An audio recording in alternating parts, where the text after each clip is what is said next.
Thank you, Mr. Isobe. Unfortunately, our first keynote speaker, Mr. Yoshinori Suematsu, the Senior Vice Minister of the Reconstruction Agency of Japan, cannot be here with us today.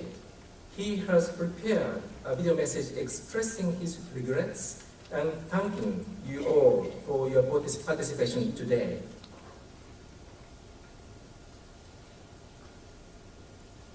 Distinguished guests, ladies and gentlemen, good afternoon. Thank you very much for coming to this forum today. My name is Yoshinori Suematsu. I'm a member of the Japanese Parliament and also serving as State Secretary for Reconstruction. I'd like to take this opportunity to renew Japan's heartfelt thanks for all the support and goodwill, especially Tomodachi Operation, which we received from the United States and American people following the terrible earthquake last March. I'd like to talk about some of the exciting new challenges in Japan following the earthquake, as well as explaining Japan's open approach to reconstruction, which encourages participation from the US and international partners, and offers a number of incentives to promote direct investment into the affected areas. During the past 16 months since the earthquake, tremendous progress has been made, and the Japanese economy has now almost fully recovered to pre-earthquake levels. In the reconstruction process, we are not seeking to simply rebuild the affected region as it was in the past. Rather, we are constructing a blueprint, more resilient towns and future model towns like smart communities, future cities, mega solar cities, and advanced medical cities, and top-level research cities on radiation, etc. For this purpose, a number of measures have been already taken. These measures include the establishment of the Reconstruction Agency, which acts as a control tower for all reconstruction efforts at a national level, as well as the introduction of a progressive new legislative framework of special reconstruction zones, which enjoy a variety of benefits, including tax benefits, financial incentives, and simplified regulatory procedures, and so on. And we have allocated a total budget of more than $240 billion for reconstruction. Japan's reconstruction is a fully open process, compatible with our international parties and their needs. Now, foreign companies have already started to invest in the affected area. For example, online retailer Amazon has established a new call center in Sendai City, while IKEA, the international furniture chain, also opened a new store. It was also reported that Canadian Solar in Canada started to participate in solar business widely in the area. Yesterday, I met a branch chief of a giant US electricity maker who was excited to tell me that the donation of cars with fully packed new medical equipment are likely to lead to new big business in Japan as a whole.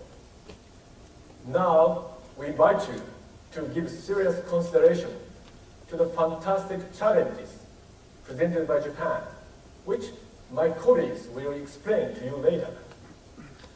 Also, it is noteworthy that participating companies try to train themselves to master crisis management, learning from precious data and materials from the big earthquake, huge tsunami, and nuclear power plant accidents. Finally, we call you, brave American people with the frontier spirit, to join us in the great process of making brilliant future model in the world, overwhelming the big natural disaster. Thank you.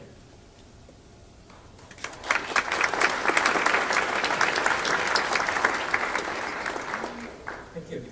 After the video message, now Mr. Daiki Nakajima from JETRO New York will lead from the presentation Mr. Suematsu was planning to give to you today on his behalf.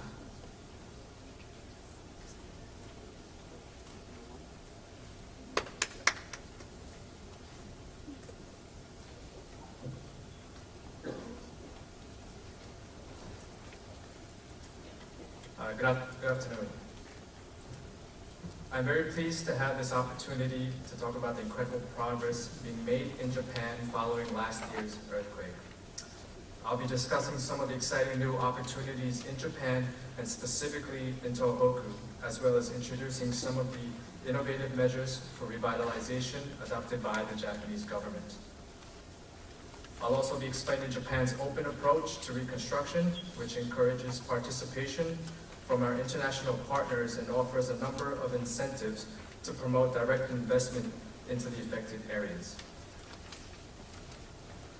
As you know, the March 2011 earthquake was one of the biggest natural disasters in Japanese history, resulting in massive loss of life and having a devastating impact on the local economies and the manufacturing resources of Japan's coastal areas. Around 19,000 people were confirmed dead or missing, with a further 6,000 injured. Approximately 130,000 buildings were destroyed and a further 950,000 were damaged, either by the earthquake or the tsunami or both. In total, the cost of the disaster was around $211.3 billion as measured by the assets of residents and the disaster-affected regions. It is worth noting that although the disaster was enormous in scope, Japan's experience from past disasters did enable us to respond quickly and prevent the human loss and damage from being far worse. For example, the Shinkansen, our bullet train system, suffered no derailments, accidents, or casualties on trains operating in the region hit by the quake. This was thanks to an improved safety system called the Urgent Earthquake Detection and Alarm System. Japan is also working towards addressing its long-standing challenges. Though enhancing innovation, cultivating domestic demand, and drawing on global opportunities. This last point, I think, is very important. Japan is increasingly looking forwards and outwards. We are seeking to enhance cooperation with the global community and to address the challenges we jointly face. Tremendous progress has also been made during the past 16 months, with the Japanese economy and infrastructure staging an impressive recovery. Economic and social infrastructure in the Tohoku region, like traffic routes and railways, have now been almost fully restored and significantly improved in the process. Immediately after the earthquake, national highways took a mere 6 days to repair. The bullet train running through the region has resumed full operational capability within a month. Sendai Airport, which was reconstructed with the help of U.S. Special Forces, had already resumed partial operations within a month after the earthquake. Supply chains also recovered quickly, helping automotive manufacturers return to pre-quake production levels by August. Approximately 96% of scattered debris caused by the tsunami has been cleared from residential areas as well. The Japanese economy has now almost fully recovered to pre-earthquake levels. The Japanese economy continues to be stable and resilient, and growth is relatively healthy, especially compared to Europe or even America.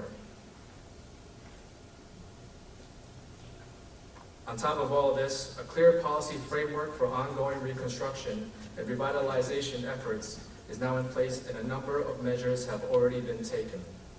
These include the establishment of the Reconstruction Agency, which acts as the control tower for all reconstruction efforts at a national level. The introduction of a progressive new legislative framework for the disaster areas. This includes designated special reconstruction zones and a grants system. And finally, the allocation of a total budget of more than $240 billion for reconstruction. Following immediate disaster response efforts, Japan has now entered the mid to long-term reconstruction phase. Leveraging these new mechanisms, we have begun to accelerate our efforts towards the broader revitalization of Japan. Japan is also sharing its expertise to support other nations at risk from natural disasters. We believe providing such knowledge to the international community and supporting international development efforts is an important responsibility and a key concern. Japan's reconstruction is a fully open process. As first outlined in the government's basic guidelines for reconstruction, Japan welcomes and is proactively encouraging foreign investments into damaged areas. Maintaining transparency is critical, and we are committed to implementing reconstruction projects in an entirely open manner. The Japanese government is taking various measures to promote increased cooperation with the private sectors. These include setting up dedicated teams to manage efforts and facilitate coordination, putting on regular seminars and exhibitions, installing new regional reconstruction bureaus, and providing on-the-ground technical support and training. There are many more such efforts being made at a national level to enhance private sector involvement. We are also undertaking efforts, this seminar included, to explain the mechanism of the special zones for reconstruction and the unique benefits of each region. I will return to the many incentives, initiatives, and opportunities for investment in Tohoku later on. First though, let me give you some context and show you a brief region-by-region overview of Tohoku, its key sectors, and its industrial strengths. Miyagi and Iwate prefectures are both major production sites for Toyota, which started manufacturing its latest hybrid car called Prius C in the US. Many other components and part makers are expanding aggressively in this particular region. Fukushima Prefecture is one of Japan's main centers for OEM manufacture and shipments.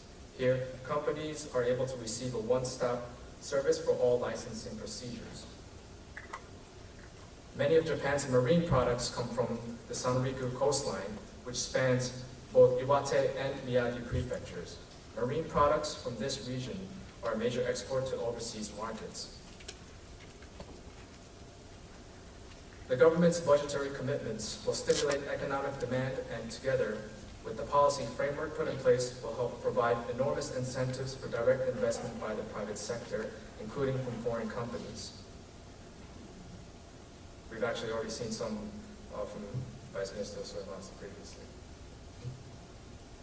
Many others have expressed interest, particularly in the renewable energy initiatives planned throughout Japan, included in the affected regions. In Tohoku, over 10 large-scale solar projects are in progress, with many more planned in the coming years.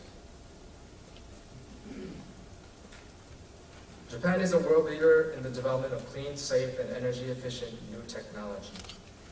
We believe a green economy will drive sustainable economic growth or innovation. Smart communities will provide an opportunity to implement this at a local level. Several smart communities initiatives are already under development. These smart communities will incorporate renewable energy sources, groundbreaking energy management systems, smart grids, and electrical vehicles. The government is offering a subsidy for projects promoting the introduction of smart communities to support the communities using renewable energy. We recognize that much work remains to be done and are working to implement an effective blueprint for the future. We're not seeking to simply rebuild the affected regions as it was in the past. Rather, we're constructing a blueprint for more resilient towns and villages to revitalize an entire region and mitigate damage from future disasters. Japan is committed to providing a safe environment for all residents and visitors, leveraging technology to comprehensively advance disaster preparedness and response measures.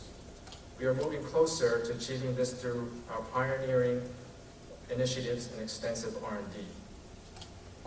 We must also take prevailing social trends into consideration, such as Japan's aging society, declining population, and the requirements and directions of industries in the region.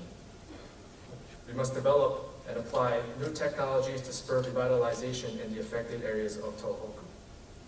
In addition, The government is now also accelerating initiatives to resolve long-standing issues by promoting innovation, stimulating domestic demand, and pursuing new business opportunities overseas. On the 12th of July this year, the Japanese government announced its revised strategy for economic revitalization, outlining mid to long-term targets for 2015 and 2020. The strategy is extensive, so I'll briefly run through some highlights. The Japanese government is aiming to create $1.2 trillion of new market value and 4.24 million new jobs through key sectors such as green, clean tech, life sciences, and other related industries. The government is also seeking to further promote economic partnerships and boost trade with overseas economies through trade agreements. The strategy plans to tackle Japan's ongoing issues of deflation and also targets an annual growth rate of 3% on average through fiscal 2020. Finally, there are a number of other measures being taken to strengthen SMEs, promote ICT, and further develop the financial sector as well. Overall, the government is creating an enabling policy environment to further stimulate this investment and innovation. Industries at the forefront of the region's development include healthcare, life sciences, information technology, clean energy, tourism, and including ecotourism. A number of legislative measures are expected to stimulate investment through such activities as reducing corporate tax, which is not the real one.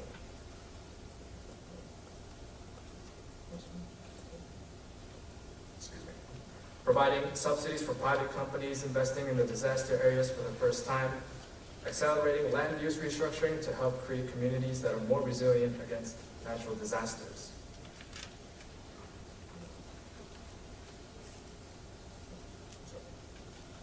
In order to promote investment in the regions disrupted by the earthquake, the government has established special reconstruction zones. These special zones enjoy a variety of benefits, including increased deregulation, simplified regulatory procedures, tax benefits, and financial incentives. The Reconstruction Agency has already approved plans for a number of these special zones. Thus far, already 16 plans submitted by Aomori, Iwate, Miyagi, Fukushima, and Ibaraki have been approved. The corporations located in or planning to invest in those prefectures are now eligible for the considerable tax benefits. In addition to the special reconstructive zones, the government has also secured funds of approximately $23.8 billion in order to boost the reconstruction efforts in the affected areas. The process of developing these zones and providing grants for affected municipalities is now well underway. The government's fiscal 2012 budget includes numerous projects designed to support this revitalization. In summary, Japan is building upon the lessons learned from the disaster and is integrating innovative technologies in the reconstruction process. As an advanced nation with a history of tackling and overcoming significant challenges, Japan is striving to implement a new growth model to solve the issues that it and many other nations face, including natural disasters, declining birth rates, an aging population, and environmental issues. We believe the process of revitalizing disaster-hit areas will play a leading role in the emergence of a dynamic new Japan, and that the reconstruction efforts and revitalization of the broader Japanese economy are closely intertwined.